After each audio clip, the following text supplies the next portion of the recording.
What is up, guys? So these are old. Do I have a trash? I do have a trash can. It's full. Okay. So today we are actually going to be going over Clemont. I should really like just research these names. Let me.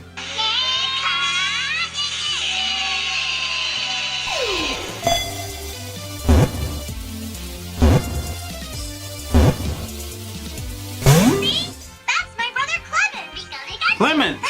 That's all I wanted. Literally all I wanted. Okay, so we're going over Clemont. I already forgot. And Heliolisk. Holy cow, they're getting pretty serious now. Clemont has invented his way into Pokémon Masters. Hailing from Lumio's gym, he's sporting his trusty Heliolisk. Working as an electric type that is weak to fighting, because remember, Heliolisk actually carries a normal typing as well. As a tech roll, let's get into some of our stats here. So boasting an HP of 518, an attack of 103, defense 184, special attack 261, special defense of 184, and a speed of 383. Honestly, none of these stats scream anything insane. Special attack is kind of our big outlier here. It's a pretty large number, but it's not like insanely high. Speed's pretty decent, HP's pretty decent. Everything is actually pretty decent here. Everything's kind of like middle of the road. Now, in terms of our moves, so we're actually going to start off with Electro Web, which is going to be a 2-bar move with a base power of 39 and an accuracy of 95. It will hit all of the opponents, which is good, and it's actually going to lower the speed of the target as well. Huh, I love it. Mud Slap is an interesting addition here, a whopping 13 base power, 90 accuracy for only 1 bar though. It does lower the target's accuracy, which is nice, but man. Activate is our signature trainer move. It's going to raise our speed and evasiveness, and then it's actually going to ensure that our next hit we perform is actually going to be a critical hit. That's actually pretty decent. Parabolic Charge is going to have a base power of 46, a 100 on the accuracy for only 2 bars. And it is actually going to restore some HP based on the amount of damage that we end up dealing, which is kind of cool. But here's the kicker. It actually hits all opponents. Like, that's actually really freaking cool. I like that. It's almost like it's Giga Drain except on steroids, and it costs a bar less. Holy cow, that's actually really cool. Now, as far as our sync move, we do have Light Up the World Thunderbolt. It's a decent sync move, 200 power, but it actually does gain more damage if the target's speed has been lowered. So the lower that the target's speed is, the higher the damage was going to be. That's actually kind of cool. 3 different passives that we have here. Piercing Gauge, which means we're never going to miss. Charging Sun 5, which powers up moves in sunny weather. And then HP Advantage 4, which basically means the more HP that we have, the more damage that we're going to be able to output. It's going to power up our moves based on the amount of HP that we have remaining. So that's actually really cool.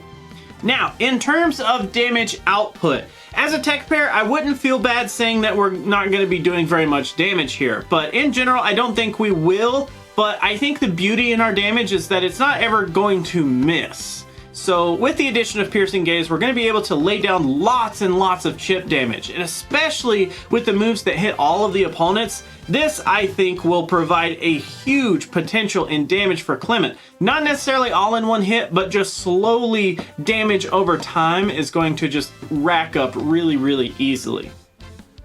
Now, in terms of utility, tech is where it's at in the utility section. So in solo, we can provide a nice chunk of chip damage, like I said, and some great speed drops while trying to lower accuracy for things as well.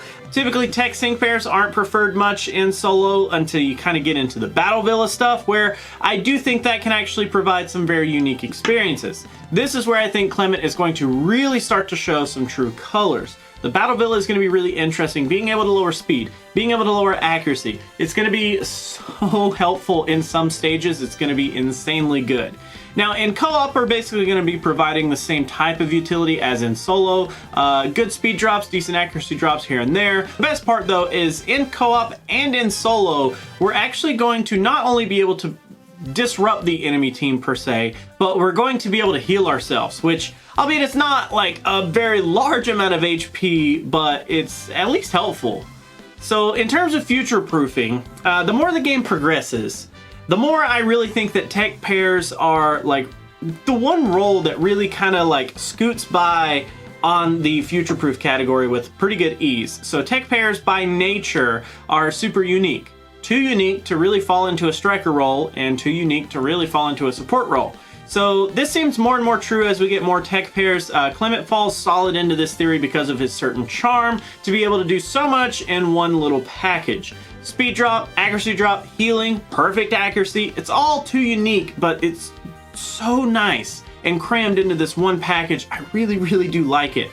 So on the flip side of everything we just talked about in the future proof section, team ideas are kind of interesting. So tech pairs, just generally, I have a difficult time placing them on teams straight away just because there's such a wide array of cases that they can fall into and do pretty well in. The first thing that comes to my mind with this sync pair is pairing them with Elisa and Rotom. So this could be really, really interesting if we abuse the accuracy drops, being able to just cause Rotom to constantly dodge things, especially in Battle Villa. Imagine dropping accuracy so much that everything they try to throw at Rotom just makes its evasiveness just keep going up and keep healing, because if you have Sync Grid, like you can get a small heal every time you dodge an attack, which is just insane. It's so good. I love it.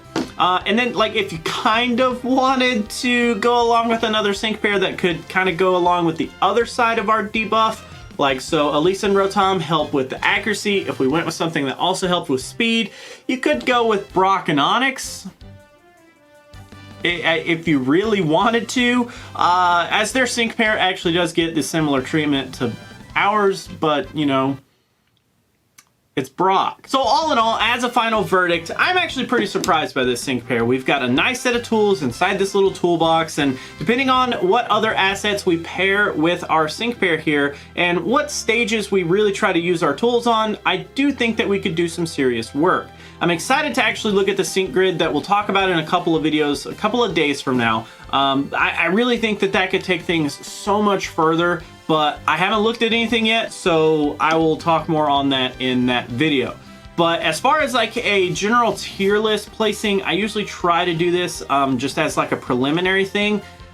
Honestly, like as a tech pair, I'm thinking this is like a high B, possibly an A. It really will depend on a couple of like actually getting into like hands-on experience with the sync pair.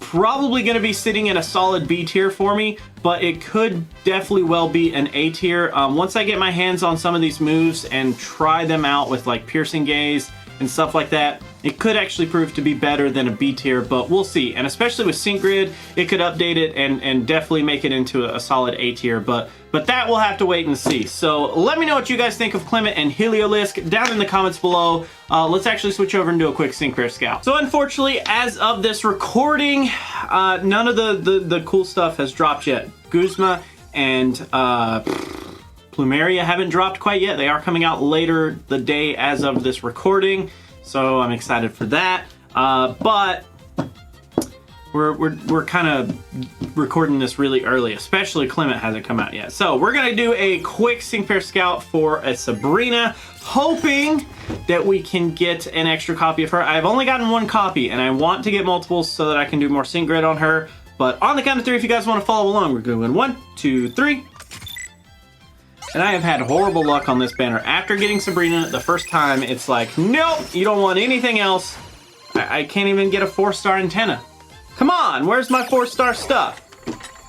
Yep, that's a Bugsy. So that is actually going to be it for this video, guys. Thank you so much for hanging out. Thank you so much for watching. As always, remember that if you want to join the Discord, you could do that down below. Also, down there are links to YouTube memberships and Patreon if those are your thing. But otherwise, I'm going to go ahead and head out. I'll catch you guys in the next video.